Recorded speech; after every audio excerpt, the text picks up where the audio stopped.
Everyone tells the story of the crime. No one tells the story of the Tuesday after the arrest. These are the most dangerous women of the Old West. But the video starts where the others end. The cell door opening, the jury acquitting her, the husband dying. 20-second lives. Some turned into empires, one became an eternal mystery, and one never happened. Number 1. Pearl Hart.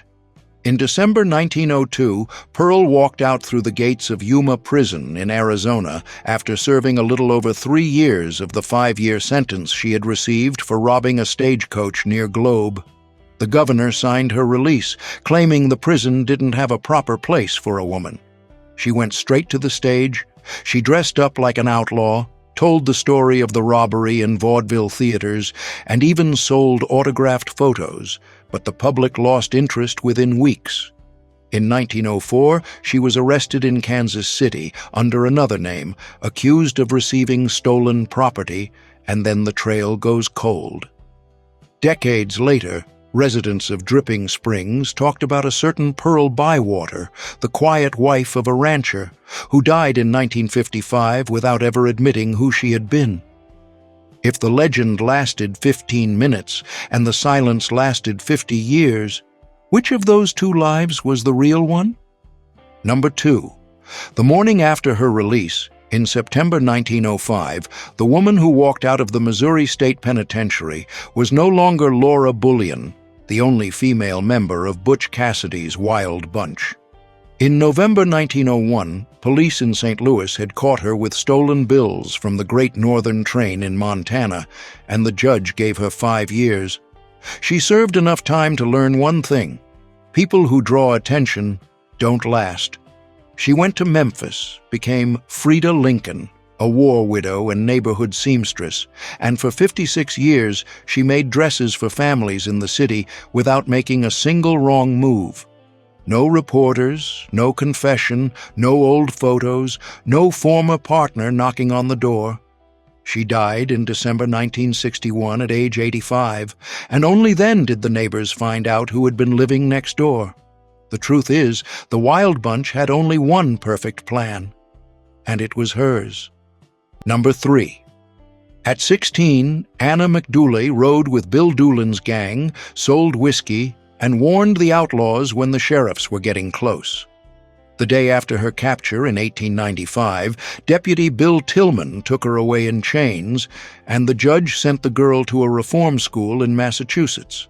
2 years later, she walked out the front door, went back to Oklahoma, married Earl Frost, raised 2 children, worked as an accountant, and spent decades in Oklahoma City without ever seeing her own name in a newspaper again. In 1978, at age 95, she was buried as an ordinary widow, and her family only learned the story when researchers came knocking on the door. But here's the detail nobody talks about. The price of that rehabilitation was erasing her own youth, because she never said a word about the gang. Her second life lasted 80 years, and she never told anyone about the first. Number 4. Jenny Stevens was still a teenager when she left the reform school in Framingham, Massachusetts, with the name Little Britches on her back and a past tied to the Doolin gang.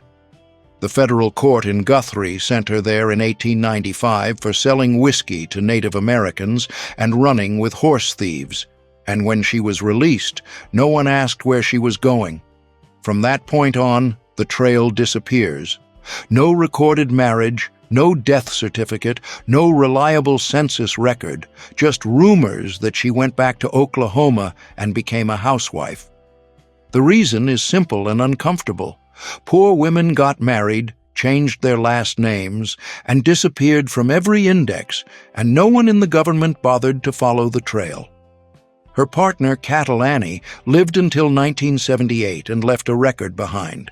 Jenny left only a blank space. The West filed away its girls under their husbands' last names. Number 5. The morning after the May 1895 shootout, Rose Dunn woke up a widow without ever having been married. Bitter Creek Newcomb, the outlaw she loved, had been killed by her own brothers for the reward money. Up to that point, she was the girl who, according to the stories, brought bullets to her boyfriend in the middle of the Ingalls shootout, and the law never filed a case against her. 3 years later, she married Charles Noble, a politician in Oklahoma Territory, and spent the next 6 decades at family dinners and in church pews, while former marshals like Bill Tillman spoke of her with respect. Was it forgiveness, forgetfulness, or the West admitting it never had any real evidence? She died in 1955 in Washington state at age 76, and the newspaper summed it up like this: "A lady of the community." The legend was tamed while she was still alive. Number 6. The morning after Doc Holliday's funeral in November 1887, Kate Horany was just a 37-year-old Hungarian woman in Colorado with no husband and no money. The law never caught her doing anything, but history pushed her aside as Doc's woman. She went to Globe, Arizona, cooked at a miner's boarding house, married a blacksmith named George Cummings, left him because of his drinking, and spent 30 years keeping house for a man in Dos Cabezas. In 1931, close to age 81, she entered the Pioneers' Home in Prescott, swearing she had been born in Iowa because the place only accepted American citizens. From there, she wrote letters claiming she had watched the OK Corral shootout from the window of the Fly's boarding house, and that she and Doc were actually married, not lovers, like the book said. She died in 1940, 5 days before turning 90. All the gunfighters died. The witness stayed, and the witness had opinions. Number 7. Etta Place. She was the woman who rode alongside Butch Cassidy and the Sundance Kid, beautiful, educated, and with no known past. In 1907, the Pinkerton Agency, which kept her file open for decades, lost her trail for good and never picked it up again. From that point on, what exists is a list of what doesn't. No photos after the one taken in New York, no death certificate, no letters, no grave with her name on it. Some say she went back to Denver and became a teacher. Others swear she died of fever in Bolivia. Some bet she opened a brothel in Fort Worth and lived into the 1960s. Nobody has proven anything. Butch and Sundance went down in 1908, and the entire Wild Bunch ended up either arrested or dead. She didn't. Etta was the only member of the gang who beat the agency, and she did it by pretending not to exist. Number 8. Ann Bassett. One day after walking free from the courthouse in Craig, Colorado in 1913, the woman the cattle barons called a thief was welcomed with a band, a parade, and flags in the streets. She was tried twice for stealing a yearling from the Two-Bar Ranch, owned by cattle magnate Ora Haley, and the jury acquitted her. The verdict worked like a referendum. The small ranchers of Browns Park voted against the big outfits, and they won. Ann married Frank Willis, lived in Utah until 1956, and spent decades telling the story of the fight against Haley like she was showing off a trophy, even in magazine articles. Her sister Josie, in her 60s, was still being accused of cattle theft and still being acquitted. The peaceful ending shows what the first life had always been, a fight over land, not crime. In the Bassett Valley, a criminal record was a certificate of resistance, and Josie proved that until the very end. Number 9. Josie Bassett. The morning after she was acquitted of cattle theft in 1936, Josie Bassett went back alone to her cabin at Cub Creek near Vernal, Utah, as if nothing had happened.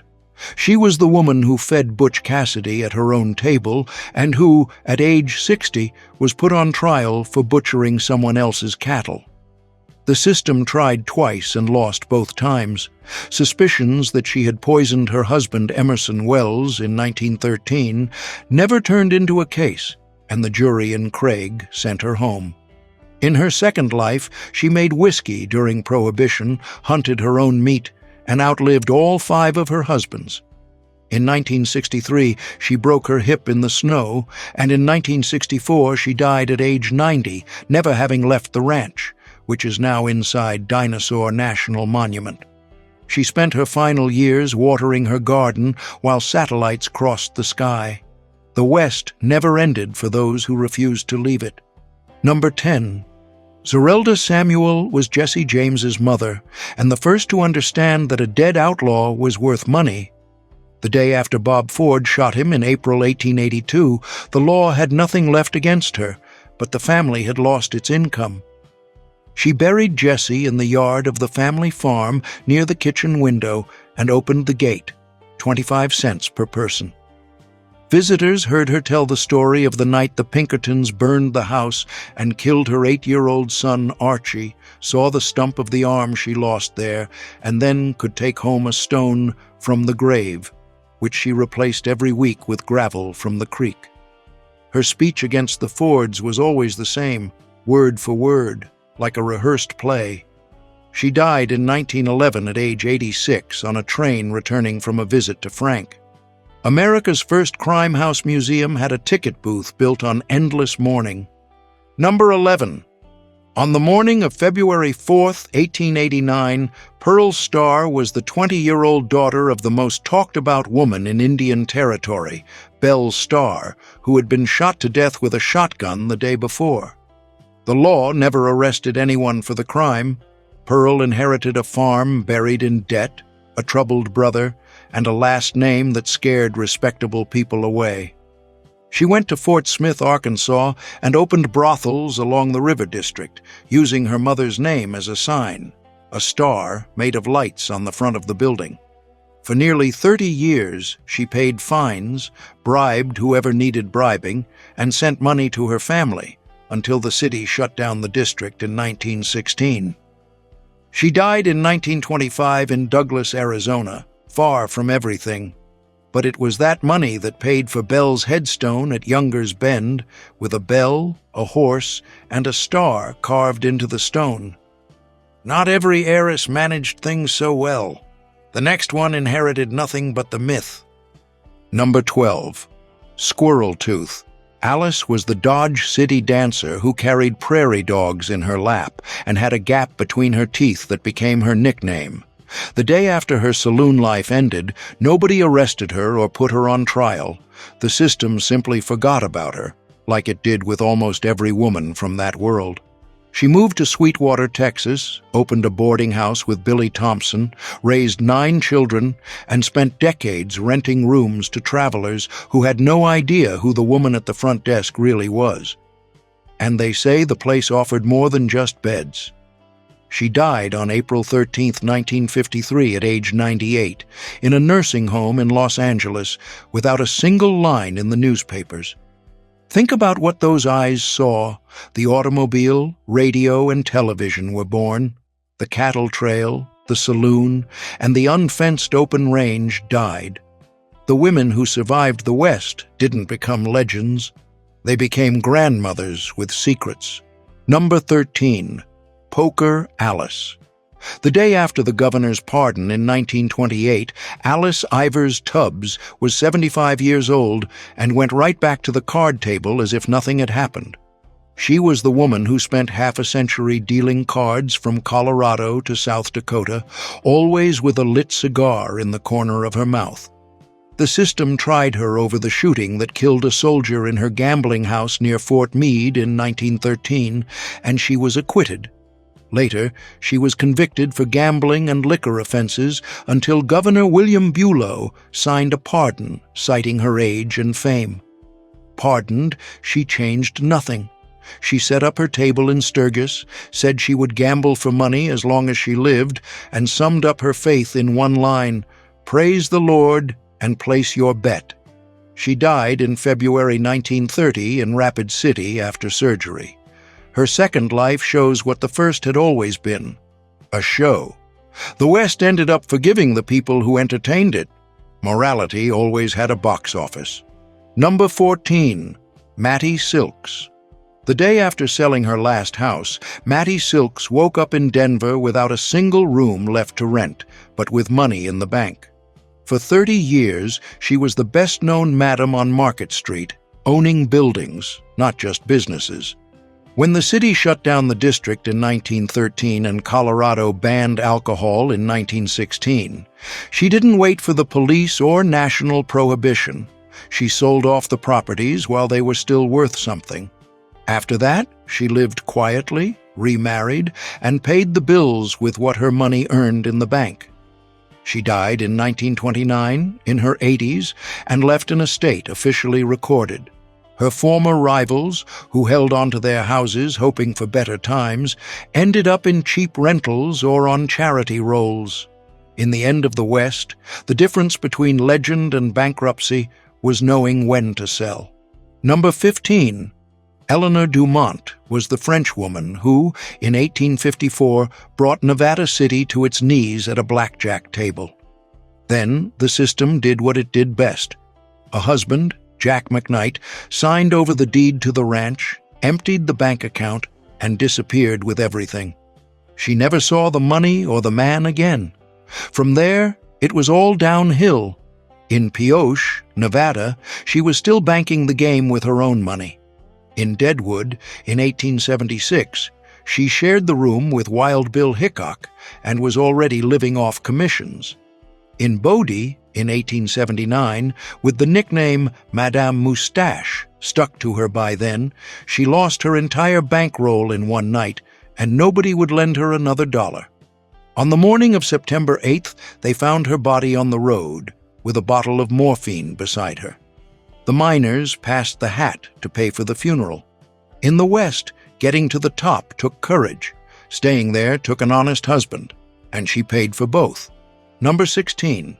Mochi was the only woman held as a prisoner of war at Fort Marion in Florida, a Cheyenne woman who survived the Sand Creek Massacre in 1864 and spent 10 years fighting the soldiers who killed her family.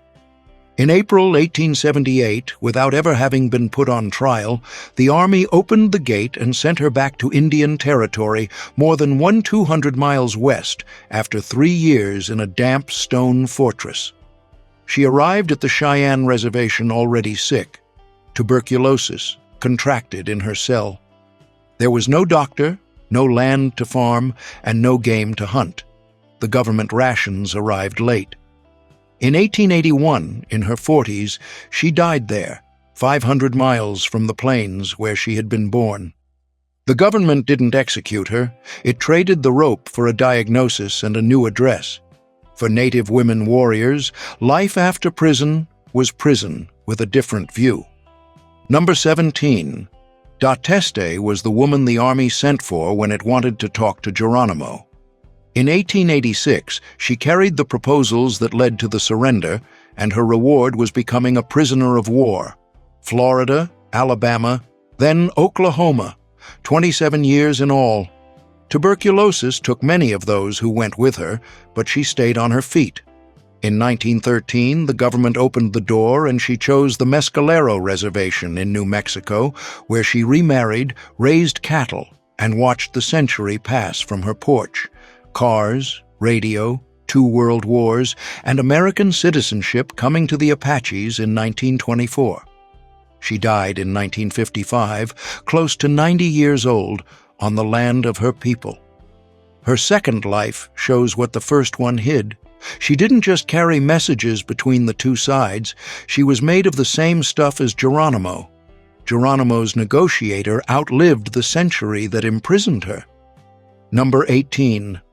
The day after the Bannock War ended in 1878, Sarah Winnemucca turned in her Army Scout horse and rifle and went home with no guarantees. Washington had promised to give her Paiute people their land back. The Secretary of the Interior signed the order, and the paper never left the drawer. So she opened another front. She traveled across the East, giving 300 lectures, published the first book, written by a Native American woman in 1883, and with the money founded the Peabody School near Lovelock, Nevada in 1884. Classes in Paiute and English, no boarding school, children sleeping with their families instead of being taken far away. The Dawes Act of 1887 cut off support, the funding dried up, and the school closed in 1889. Sarah died in 1891 in Idaho at age 47, still writing letters asking for money. The school shows who she had always been, a fighter. She traded the rifle for the blackboard and kept firing. Number 19. The day after she was fired from Buffalo Bill's show in 1901, Martha Jane Canary woke up with no job, no money, and only one thing to her name: Calamity Jane. The system didn't arrest her. It simply tossed her aside. The same drinking that had made her a folk legend was now closing doors. So she turned herself into a business. She had an 8-page pamphlet printed with her autobiography, half truth and half made up, and sold it for 25 cents at tents, bars, and train stations, posing for photos with anyone who paid. She was the agency, the product, and the salesperson, all in one tired, sick woman. In August 1903, at a hotel in Terry, South Dakota, she died at age 51 and asked for one thing: to be buried next to Wild Bill Hickok in Deadwood. Her wish was granted, and today the two share the same hill. The West's first influencer died without a platform, but she chose her own grave. Number 20. Emma Walter was a saloon dancer in Dodge City and Denver back when Bat Masterson still wore a badge. In 1921, nobody arrested her or put her on trial. She simply woke up a widow, with her husband dead at his newspaper desk, his column still in the typewriter. In Kansas, she lived to the sound of gunshots and poker chips. In Manhattan, she spent nearly 20 years listening to the newsroom phone and the streetcars on Broadway. Bat wrote about boxing for the Morning Telegraph. Emma took care of the apartment and the money he lost betting. After the funeral, she stayed in the city, far from any prairie, until she died quietly in 1932. What her second life reveals is simple. The woman who endured the frontier also endured widowhood without asking anyone for anything. They say she kept his hat in a New York closet. The frontier fit inside a box. If you liked it, subscribe.